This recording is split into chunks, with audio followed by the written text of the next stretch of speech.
और आपको बता दें कि दिल्ली में सज चुका है बागेश्वर धाम का दरबार। जी हां, आपको बता दें कथावाचक धीरेन्द्र शास्त्री का दरबार यहां सज चुका है। धीरेन्द्र शास्त्री आज से यहां पर हनुमंत कथा सुना रहे हैं। दिल्ली ही नहीं बल्कि दूर दूर से लोग इस कथा को सुनने और धीरेन्द्र शास्त्री की झलक पाने के लिए पहुंच रहे हैं। और दिल्ली में धीरेन्द्र शास्त्री के 3 दिन के कार्यक्रम का आगाज यज्ञ हवन पूजन के साथ हुआ। आपको दिखाते हैं इस कार्यक्रम के लिए लोगों में कैसा उत्साह नजर आया।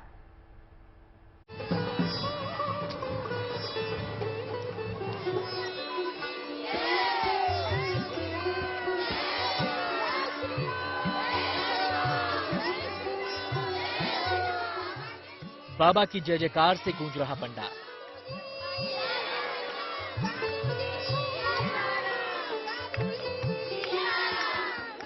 हनुमंत कथा सुनने के लिए यहां पहुंचा है अपार जन समुदाय। ये तस्वीरें दिल्ली के आईपी एक्सटेंशन के उत्सव मैदान की हैं, जहां बागेश्वर बाबा के दिल्ली दरबार के लिए जन सैलाब उमड़ा है।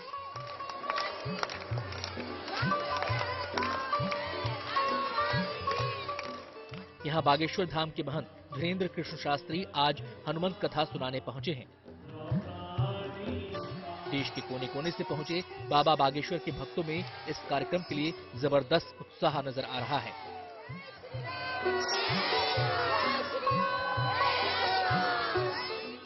इनमें कई लोग ऐसे भी हैं जो पहले भी बागेश्वर धाम जा चुके हैं और दिल्ली में भी धीरेन्द्र शास्त्री की कथा सुनने आए हैं। कि मैं नजदीक उनके घर पे मैं देखा था, वो बाहर निकलता हमारा घर पे मैं उनका रूम लेता हूँ। वो साक्षात परमात्मा के अंश है और परमात्मा जैसे उनका चेहरा है और ये सब पाँव में जो भी हैं उनके गोल गोल बहुत अच्छे लगते हैं, एकदम परमात्मा के ही अंश हैं। अगर मैं बोलूं तो मची खलबली मचा बवंडर धर्महीन शैतानों में और गूंज रहे हैं हर किसी के बागेश्वर धाम कानों में।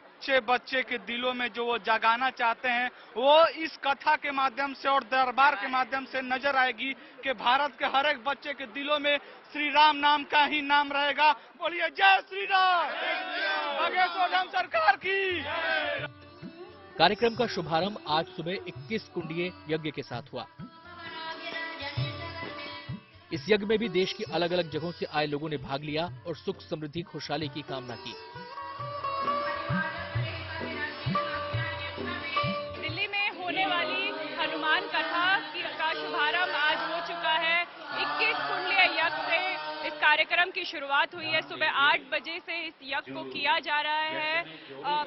संकल्प लिया जा रहा है, आहुतियां इस यज्ञ में दी जा रही हैं और मंत्रोच्चारण किया जा रहा है। मंत्रोच्चारण के लिए हरिद्वार से गुरुकुल से शिष्य बुलाए गए हैं जो यहाँ पे मंत्रोच्चारण कर रहे हैं। 21 परिवार जो है यहाँ पे इस यज्ञ को कर रहे हैं।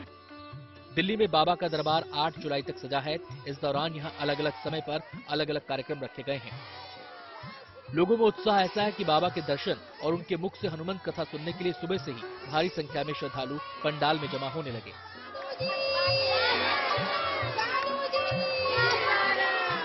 दिल्ली एनसीआर ही नहीं बल्कि कई जगहों से लोग यहाँ आए हैं। किसी के हाथ में बाबा की तस्वीर है तो कोई बाबा का गुणगान करता नहीं थकता। ऐसे भी लोग हैं जिन्होंने बाबा की तस्वीर को ही अपने मोबाइल का वॉलपेपर बना लिया है। मैं इनको देखकर ही सोती हूँ, इनको देखकर कैमरे पे दिखाएं तो देखिए यहाँ पे जो है ये इन महिला ने अपना वॉलपेपर जो है बागेश्वर धाम की फोटो लगाई हुई है। बाबा को बहुत पसंद करते हैं। सारे दिन बाबा की कथा के अलावा कोई काम नहीं घर का। बाबा जान से ज्यादा प्यारे हैं। बाबा के दरबार में शनिवार तक रोजाना 8 से 11 बजे तक यज्ञ किया जाएगा और कल यहां दोपहर 12 से 3 बजे तक धीरेन्द्र शास्त्री का दिव्य दरबार लगेगा जिसमें भक्तों की पर्ची देखी जाएगी। शाम को 4 से 8 बजे तक हनुमंत कथा होगी। रात को 8 से 11 बजे तक सत्संग का आयोजन किया जाएगा। इस कार्यक्रम का समापन शनिवार को होगा। उस दिन दोपहर 12 बजे 21 जोड़ों का सामूहिक विवाह करवाया जाएगा। इसमें खुद पंडित धीरेन्द्र शास्त्री मौजूद रहेंगे।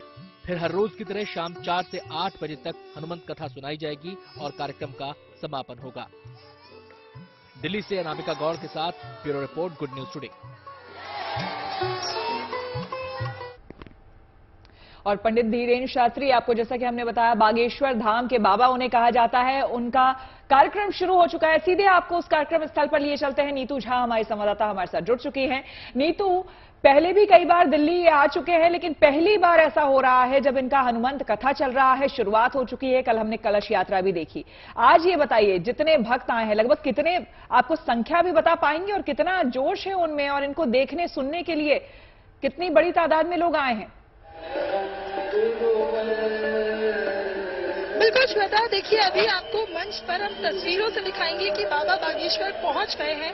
खुद सांसद मनोज तिवारी भी यहाँ मौजूद हैं और बाबा बागेश्वर का स्वागत किया जा रहा है। और आपने कहा कि कितनी तादाद है यहाँ भक्तों की, तो देखिए हजारों सैकड़ों की तादाद में भक्त यहाँ मौजूद हैं। शायद गिनती करना मुश्किल हो जाए जितने यहाँ लोग पहुंचे हैं। पहले एक पंडाल था, लेकिन अब उसको बढ़ाकर दोनों तरफ एक एक और पंडाल बना दिया गया है और वहाँ बड़ी बड़ी स्क्रीन लगाई गई है कि जो लोग इस पंडाल में फिट नहीं हो पाए वो उस पंडाल में बैठकर कथा को सुने और बाबा के दर्शन करें। मैं अपने सहयोगी राजा से कहूंगी कि राजा एक बार आपको दिखाएं कि आज जब बाबा मंच पर पहुंच गए हैं तो पीछे उनके जो भक्त हैं उनकी एक झलक पाने के लिए खड़े हैं। लगातार कोशिश की जा रही है कि वो बैठे, जिससे जो लोग पीछे हैं वो भी बाबा के दर्शन कर पाए। देखिए हम जब यहाँ पहुंचे थे तब सुबह हो रही थी और अब शाम होने वाली है श्वेता, लेकिन अभी भी जो बाबा के भक्त हैं उनकी एक झलक पाने के लिए सुबह से इस पंडाल में यहाँ ठीक ऐसे बैठे हुए थे।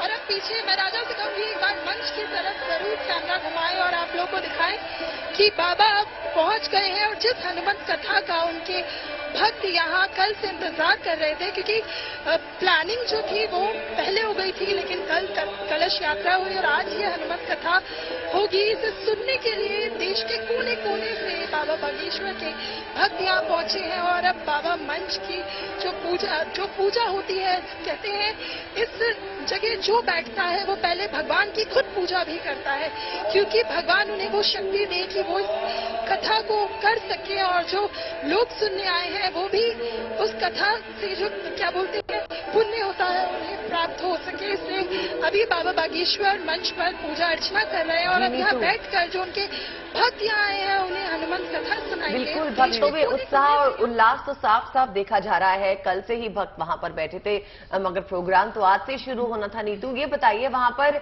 व्यवस्था किस तरह की है? बारिश है, गर्मी है, फिर भी लोग वहां पर चले आ रहे हैं और भूखे प्यासे लोग सुबह से वहां पर बैठे हुए हैं। किस तरह के इंतजामात हैं उसके बारे में भी जानकारी दीजिए। देखिए अदिति, बाबा बागेश्वर की जो ये हनुमंत कथा होने वाली है उसके मद्देनजर यहाँ पर खाने पीने की पूरी व्यवस्था की गई है। जितने भी भक्त उनके यहाँ पहुँच रहे हैं उनके लिए खाने पीने की व्यवस्था है। साथ ही आपने कहा गर्मी बहुत है, जी हाँ गर्मी तो बहुत है, लेकिन पूरे पंडाल में पंखे लगाए गए हैं, कूलर की व्यवस्था की गई है। ये वाटरप्रूफ पंडाल है जिससे बारिश भी हो अगर बाहर तो उसका असर यहाँ ना हो। और सुरक्षा के भी पूरे चाक चौबंद है। आपको पूरे पंडाल में जगह जगह सीसीटीवी नजर आएगा। दिल्ली पुलिस तैनात है, साथ ही पैरामिलिट्री फोर्सेस की भी तैनाती की गई है। नीतू, व्यवस्था वहां पर पूरी है। व्यवस्था कल भी हमने देखी थी और आज भी आप बता रही हैं, लेकिन कल भी पंडाल में बहुत ज्यादा भीड़ थी, आज भी भीड़ है। जाहिर सी बात है आज से कथा का शुभारंभ हो रहा है, तो ऐसे में एक बार बागेश्वर बाबा का दीदार करने के लिए लोग वहां पर पहुंचे हैं। लेकिन ये कथा अब से शुरू होकर शाम कितने बजे तक चलेगी? पूरा मतलब शेड्यूल क्या रहेगा उसके बारे में बताएं कथा का। देखिए आज बाबा बागेश्वर यहाँ पहुंचे, हालांकि उन्हें 4 बजे आना था, लेकिन वो थोड़ी देरी से यहाँ पहुंचे हैं। अब उनकी कथा प्रारंभ होगी। वैसे इसको लेकर पहले से ही अनाउंसमेंट की गई है कि आज जो कथा है वो थोड़ी जल्दी खत्म हो जाएगी, क्योंकि बाबा आज ही पहुंचे हैं इसके मद्देनजर। लेकिन कल कथा पूरी समय पर होगी, पूरी 4 घंटे की होगी और कल ही बाबा का वो दिव्य दरबार भी लगेगा, क्योंकि बाबा लोगों के मन की बातें पढ़ लेते हैं। और हमने अक्सर देखा है कि बाबा के जो भक्त होते हैं वो पर्ची पर अपनी परेशानियां लिख कर लाते हैं, तो वो जो दिव्य दरबार है वो कल लगेगा।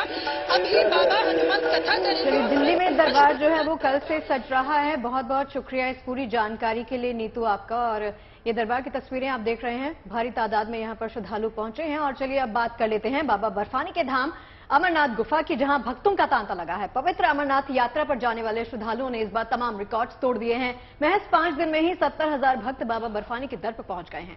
हालांकि अभी तो ये सिर्फ शुरुआत है। माना ये जा रहा है कि पहले ही हफ्ते में अमरनाथ गुफा तक पहुंचने वाले भक्तों की तादाद 1 लाख के पार पहुंच सकती है।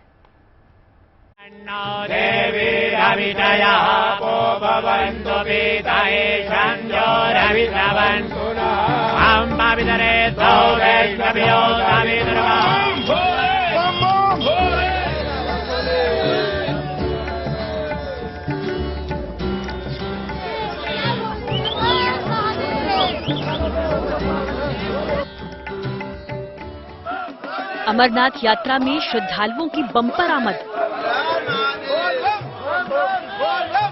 अभी तक पहुंचे 70,000 श्रद्धालु। किए बाबा बर्फानी के दर्शन। अमरनाथ यात्रा पर पहले कई दिनों के दौरान जिस अंदाज से अमरनाथ यात्राओं में उत्साह है, जोश है और लगातार ये तादाद बढ़ रही है, उससे साफ जाहिर है कि अब की बार अमरनाथ यात्रा पर आने वाले श्रद्धालुओं की तादाद एक रिकॉर्ड तादाद होगी। अमरनाथ यात्रा के पहले 5 दिन श्रद्धालुओं की संख्या में बम्पर बढ़ोतरी साफ इशारा कर रही है कि ये तो बस अभी झांकी है। बाबा बर्फानी के दर्शन के लिए श्रद्धालु बालटाल और पहलगाम के पारंपरिक रूट को अपनाते हुए अमरनाथ यात्रा कर रहे हैं। जैसे जैसे यात्रा आगे बढ़ रही है, उसी के साथ शिव भक्तों में भी उत्साह और जोश बढ़ता जा रहा है।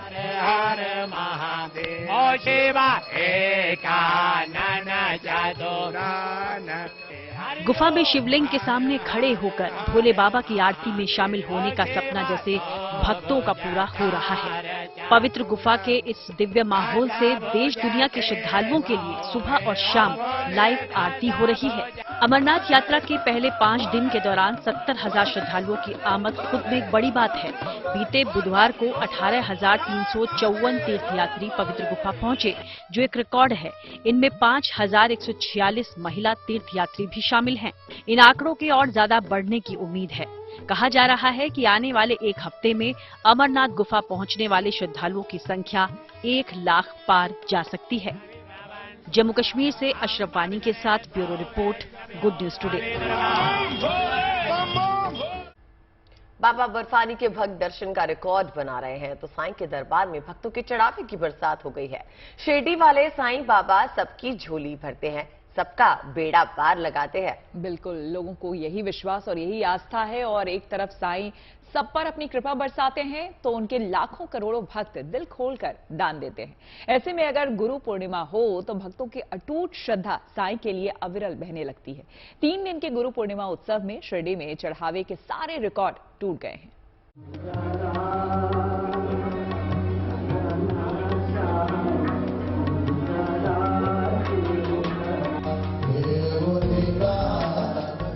ये वो चढ़ावा है जिसे शिरडी के साईं बाबा को उनके भक्तों ने गुरु पूर्णिमा के अवसर पर भेंट किया है। 3 दिन तक चले गुरु पूर्णिमा उत्सव के अवसर पर जिस अंदाज में ये भक्त झूमते गाते साईं बाबा के दर्शन के लिए पहुंचे, उसी अंदाज में भक्तों ने खुले दिल से बाबा को गुरु दक्षिणा भी दी। मंदिर प्रशासन के मुताबिक इस बार भक्तों ने साईं बाबा को 7 करोड़ से ज्यादा का चढ़ावा चढ़ाया। शिरडी साईं बाबा मंदिर ट्रस्ट की तरफ से दी गई जानकारी के मुताबिक श्रद्धालुओं ने 3 दिनों में 7 करोड़ 3 लाख रुपए दान किए, जबकि पिछले साल 4 करोड़ 40 लाख से ज्यादा का चढ़ावा आया था।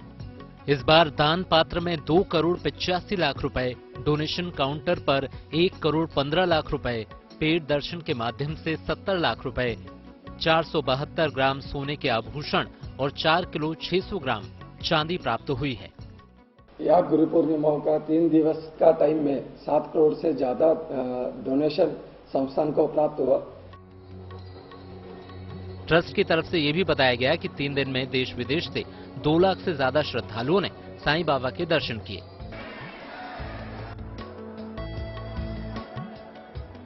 एक एनआरआई भक्त वामसी कृष्ण ने साईं को 20 लाख का मुकुट चढ़ाकर अटूट श्रद्धा जताई है। ये मूल रूप से हैदराबाद के रहने वाले हैं, लेकिन फिलहाल अमेरिका में रहते हैं। I am so happy that we can able to give 20 lakhs crown, golden crown to Baba. He gave us a lot of things, and we are just giving it back, just only 1% of it, whatever it is. And I am so happy to announce that, and may God bless us, everyone. कहा जाता है कि भक्ति की शक्ति के आगे कुछ नहीं टिकता। शिरडी के साईं मंदिर में चढ़ने वाला चढ़ावा भक्तों की आस्था और श्रद्धा का प्रतीक है।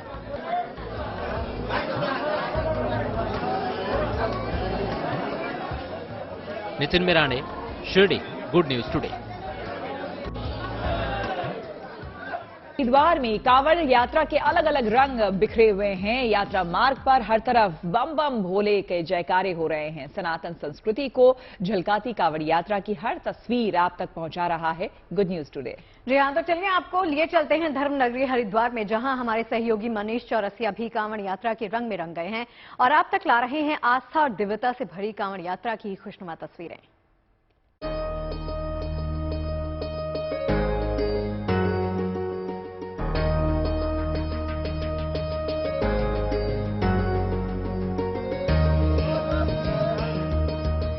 सावन माह में जारी कांवड़ यात्रा के अलग अलग रंग दिख रहे हैं। हर तरफ बम बम भोले के जयकारे ही कानों में सुनाई दे रहे हैं। भोले बाबा की भक्ति के रंग से सराबोर कर देने के लिए ऐसा अनूठा माहौल काफी है। इस यात्रा का जितना धार्मिक महत्व है, उतनी ही यात्रा की शानदार और भव्य तस्वीरें दिल खुश कर दे रही हैं, क्योंकि यही तो भारतीय संस्कृति की निराली छटा है। गुड न्यूज टुडे भी जन कल्याण की भावना लिए कांवड़ यात्रा के कारवां में जुड़ा हुआ है। हमारे सहयोगी मनीष चौरसिया हरिद्वार में हैं, जो आप तक कांवड़ यात्रा के विविध रंगों को पहुंचा भी रहे हैं।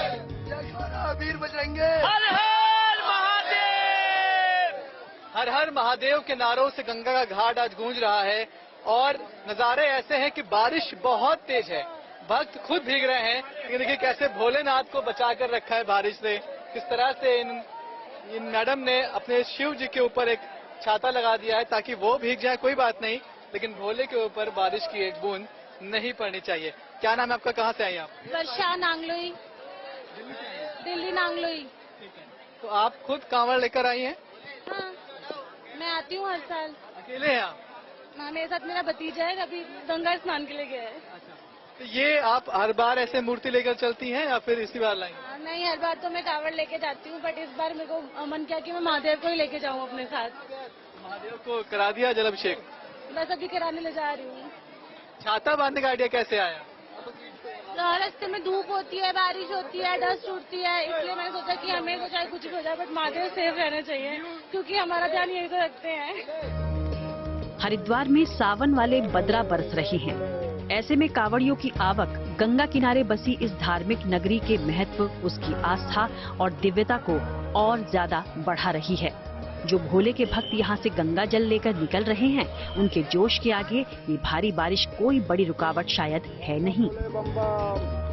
बारिश के बावजूद भक्तों के जोश में कोई कमी आती दिखाई नहीं पड़ रही है। यहाँ तमाम कांवड़िए आपको अभी भी दिखाई पड़ जाएंगे जो जल लेकर निकल पड़े हैं अपने घर की तरफ। उन्हें कोई परवाह नहीं कि बारिश कितनी तेज है, मौसम कैसा है, वो बस भोले की भक्ति में मस्त हैं और यहाँ से अब आगे बढ़ते हुए दिखाई पड़ रहे हैं। आप भोले निकल रहे हैं जल लेकर? निकल रहे बोले। अच्छा, कहाँ जा रहे हैं आप? हरियाणा। कितना जल लिया आपने? 101 लीटर है। 101 लीटर? तो इतना क्यों, कुछ खास बात? बस ऐसे ही। नहीं माना था? ये देखिए, ये 101 लीटर जल लेकर यहाँ से निकल रहे हैं। धर्मनगरी हरिद्वार से कांवड़ यात्रा के विभिन्न रंगों को दिखाते हुए हमारे सहयोगी मनीष चौरसिया रुड़की, मुजफ्फरनगर, मेरठ और गाजियाबाद के मुरादनगर पर जाकर अपनी इस यात्रा का समापन करेंगे।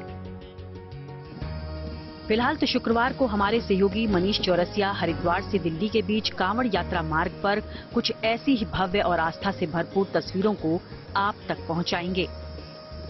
बस कांवड़ यात्रा की सांस्कृतिक और धार्मिक छटा को देखने के लिए आप जुड़े रहिए हमारे साथ। हरिद्वार से मनीष चौरसिया के साथ bureau report, good news today. और चलिए इस वक्त की शानदार खबर आपको बता देते हैं। 14 जुलाई को लॉन्च होगा चंद्रयान 3। चंद्रयान 3 लॉ के लिए इसरो ने कमर कस ली है। चंद्रयान 3 की इनकैप्सुलेटेड असेंबली को LVM-3 के साथ जोड़ा गया है। 13 से 19 जुलाई के बीच में इसको लॉन्च किया जा सकता है। और लॉन्च व्हीकल जो है वो मार्क 3 रॉकेट से इसका प्रक्षेपण होगा और 14 जुलाई को दोपहर 2:35 पर चंद्रयान की लॉन्चिंग की जाएगी। स्पेस क्राफ्ट उतारने वाला चौथा देश बनेगा भारत। और अब बात मौसम की। दिल्ली एनसीआर में पिछले कुछ दिन से गर्मी लोगों को परेशान कर रही थी, लेकिन आज सुबह जब दिल्ली वालों की आंख खुली तो मौसम सुहाना था। आसमान में काले बादलों का डेरा था और तेज हवाएं चल रही थी। देखते ही देखते दिल्ली एनसीआर में भारी बारिश शुरू हो गई। बारिश ने लोगों को गर्मी से तो राहत दी ही, साथ में प्रदूषण में भी कमी आई।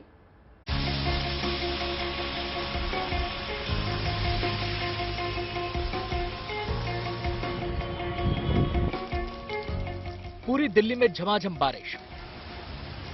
नोएडा गाजियाबाद में भी जमकर बरसी बरखा।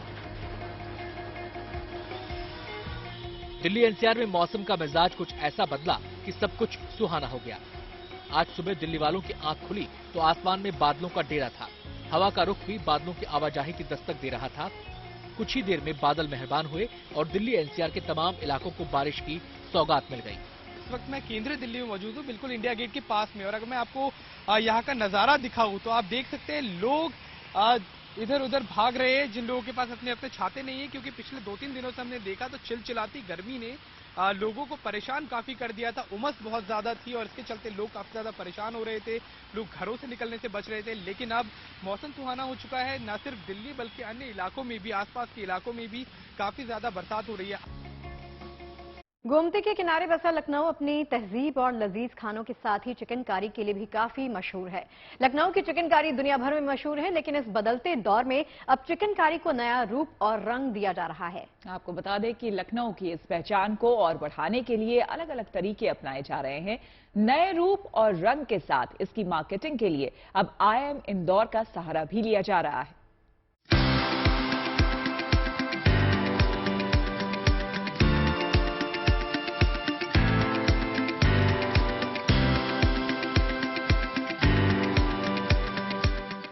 रंग बिरंगे रेशमी कपड़ों पर जरी गोटे के साथ धागों की ये नक्काशी अद्भुत है।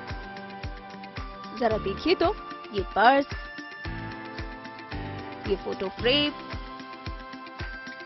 ये छाता, यहाँ तक कि ये दीवार घड़ी, जैसे सब पर लखनऊ की चिकनकारी का रंग चढ़ा हो।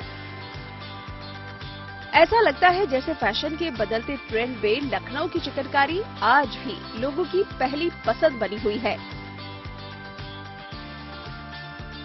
बाजार में चिकनकारी वाले एक्सेसरीज की मांग जोरों पर है। यूपी की योगी सरकार ने लखनऊ के चिकनकारी व्यवसाय को विश्व स्तरीय बनाने की योजना बनाई है और इसकी ब्रांडिंग और मार्केटिंग स्ट्रैटेजी का काम IIM इंदौर को सौंपा गया है। इस काम में देरी न करते हुए कल ही IIM इंदौर के निदेशक प्रोफेसर हिमांशु राय और लखनऊ के DM सूर्यपाल गंगवार MOU पर हस्ताक्षर करने वाले हैं। फैशन के जानकारों का मानना है कि लखनऊ चिकनकारी की बढ़ती हुई मांग की सबसे बड़ी वजह है नए दौर के लिहाज से उसका ट्रेंडी बनाया जाना। ये बहुत अच्छा एक ट्रेंड शुरू हुआ है एक्सेसरीज का, जिसमें चिकन के और क्या क्या प्रोडक्ट्स बन सकते हैं उन सारी चीज़ों के ऊपर कंटिन्यूअसली रिसर्च और प्रोडक्ट डेवलपमेंट होता रहता है। और अभी क्लचेस और बटुए ये थोड़े दिन से फिर भी बन रहे थे, लेकिन अभी आपको बेल्ट्स और स्मॉल इवन आईपॉड के केसेस और मोबाइल फोन के केसेस, फिर आपको बैंगल्स, ये सारी चीजें चिकनकारी में मिलेंगी। इन सारी चीजों के ऊपर लगातार रिसर्च किया जा रहा है, प्रोडक्ट डेवलपमेंट होता रहता है। फिलहाल चिकन का कारोबार करने वाले व्यवसायी से लेकर डिजाइनर तक सब नई नई एक्सेसरीज के साथ फैशन की दुनिया में धूम मचाने के लिए तैयार है। लखनवी चिकन करी सिर्फ एक कढ़ाई नहीं है, बल्कि 72 टाकों की ये नायाब कारीगरी एक विरासत भी है। वैसे तो आम लोगों से लेकर फिल्मी सितारे तक इसके मुरीद हैं, पर अब ये कई फैशनेबल और ट्रेंडी चीजों के जरिए भी लोगों तक पहुंच रही है। आने वाले समय में चिकन वर्क के कपड़ों के साथ साथ चिकन वर्क से सजे छाते और क्लचेस भी फैशन स्टेटमेंट बन सकते हैं। वीडियो जर्नलिस्ट रोहित मिश्रा के साथ शिल्पी सेन, लखनऊ। भैया हमारी चाय तो खत्म हो गई, लेकिन गुड न्यूज टुडे पे अच्छी खबरों का भंडार अभी भी बाकी है और चाय पर चर्चा के बाद भी अच्छी खबरों का सिलसिला जारी रहेगा। दरअसल देखिए, चाय पर चर्चा का सफर अपने आखिरी पड़ाव पर आ गया है, मतलब हमें जाना ही होगा। बिल्कुल, कल फिर होगी आपसे मुलाकात कुछ और अच्छी खबरों के साथ और गर्मा गर्म चाय के साथ।